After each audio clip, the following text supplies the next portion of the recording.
сөзүн мындай талдай турган болсок, эң жаман жери бул өзүнүн сөзүндө сөзсүз түрдө бир эки кишини илип туруп, кандай бир ошол кишини душман кылганга барган жагы жаман болуп атат да. Ал журналисттерге да тиешелүү болот. Кээ бирде жанагы Конституциялык палатанын судьялары дагы сындап өткөн, биздин укук коргоочуларды дагы баягы энелердин күнүндө. Бул туура эмес, анткени себеби бүт бийлик машине президенттин сөзүн карап турат да, ал алдыга десе баары алдыга умтулат, ал тияка десе ал ошентип бул туура эмес иш кылып атпайбы деп, бул деген подстрекательство. Бул бийликтин түзмө-түз ушуну карап туруп, ушуга кандай бир чара көргүлө деген маселе да. Мисалы, ошол кишилерди кийин жумушка албай коюшу мүмкүн. Ошол кишилерди бирөө колу менен көрсөтүп, мына могул чыккынчы көчө президент айтты деп. Анткени президенттин сөзүн баягы бул деген истина, бул туура сүйлөп атат, бул далил менен сүйлөп атат деп элдер кабыл алат да. Ошондой сөздөрү бар. Ар бир өзүнүн сөзүндө сөзсүз түрдө бир эки кишини ушинтип илип кеткени, мен ойлойм, бул деген биздин мамлекет башчысына эгебейсиз бир туура эмес нерсе да. Анткени себеби ал жөнөкөй киши, а тигил президент. И президенттин оозунан ушуну карап койгулачы, ушуну тартипке салып койгулачы дегендей нерсе да. Ошон үчүн бул туура эмес нерсе. Анан экинчиси, дайым сөзүндө президенттин Акаев менен Бакиевдин доорун айтып кетет. Ал өзү унутуп атат. Бүгүнкү доор деле ал доордон эч кандай айырмасы жок. Даже андан дагы эме деп. А ошондо дагы мына тиги Павлюкту минтип кеткен, а мен ага жете элекмин дегендей кылып атат. А кайдан билет андайга жете элек экенин? Балким уже мына Бакиевдин учурунда менин аброюма сын келтирдиң деп миллион деген исктерди сотко берип утуп алган эмес. Азыркы президент ошондойлорду жасап атат. Бүгүнкү күндө аны сындаган киши мынакей жакында эле кайра СДПК фракциясы менен Ирина Юрьевна Карамушкина келди. Эми туруп алып, коопсуздук кызматы мамлекеттин коопсуздук деген маселеси менен алектенгендин ордуна ал отуруп туруп, коопсуздук кызматтын чоңу, сен эмне тиги социалдык тармактарда президентти урушуп аткандарга эмне чара көрүп атасың деп, депутаттар парламенттик трибунада отуруп алып туруп, элге каршы баягы коопсуздук кызматын элге каршы иштегенге үндөп атышат да. Бул деген туура эмес нерсе, бул деген диктатурага алып келет.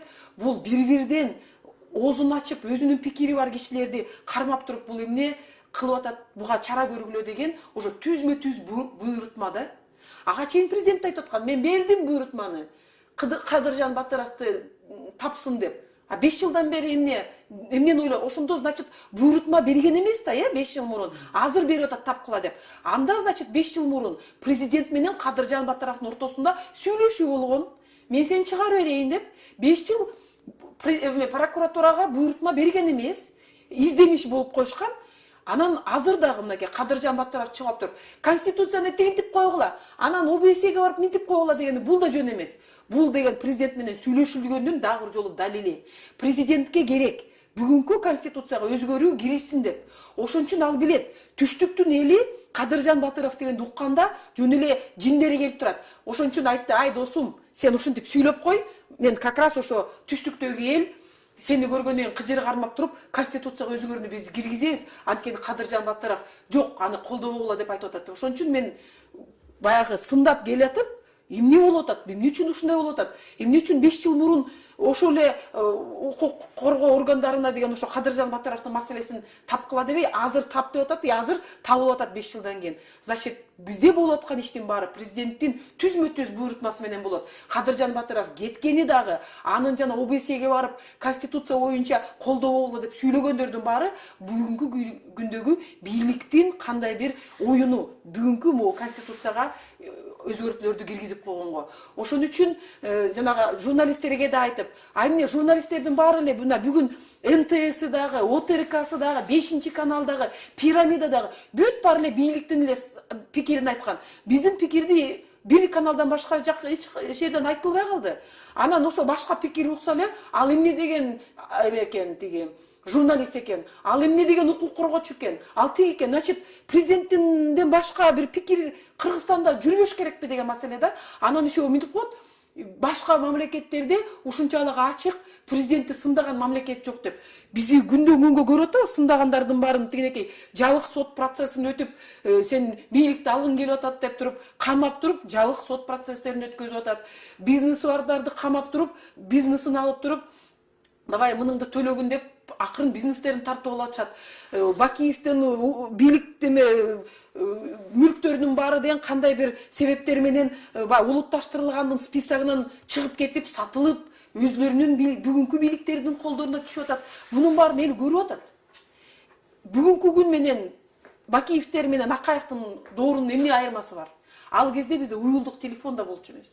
Ал кезде бизде деген социалдык тармак болчу эмес. Ошон үчүн кандай бир маалыматты биз бири-бирибизден ошондой экен деп угуп отурганбыз.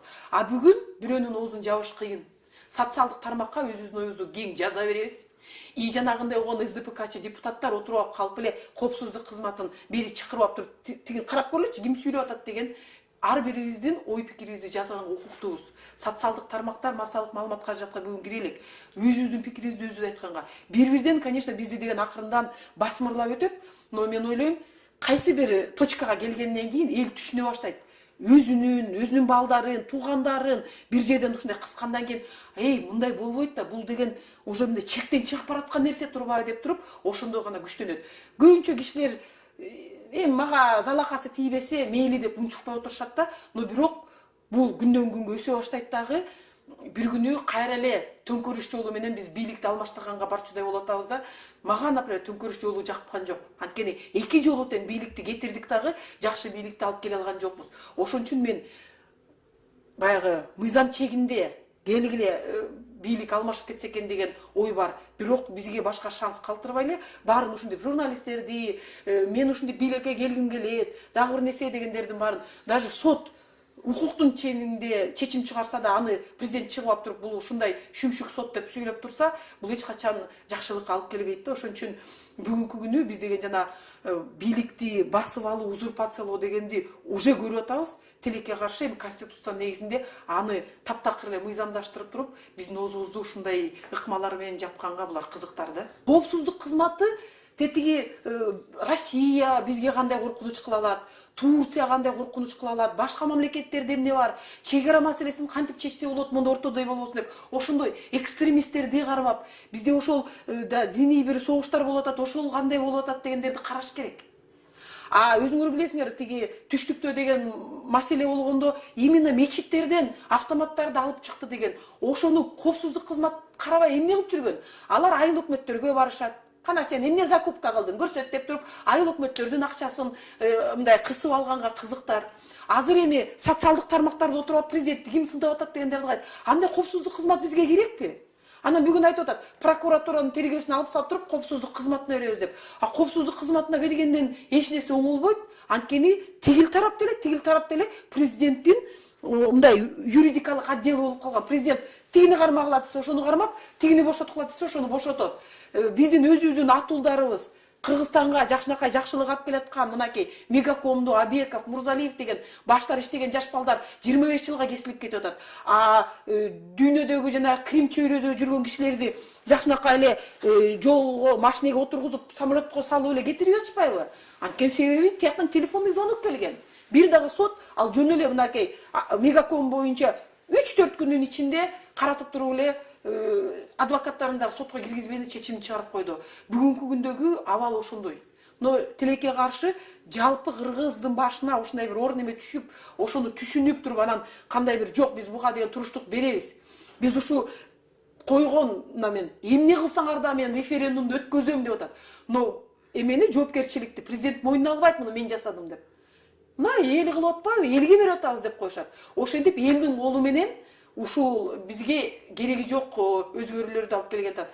Анан элим түшүнсө, өзүнүн добушун укуктук мамлекет болгусу келсе, биз буга каршыбыз деп добушун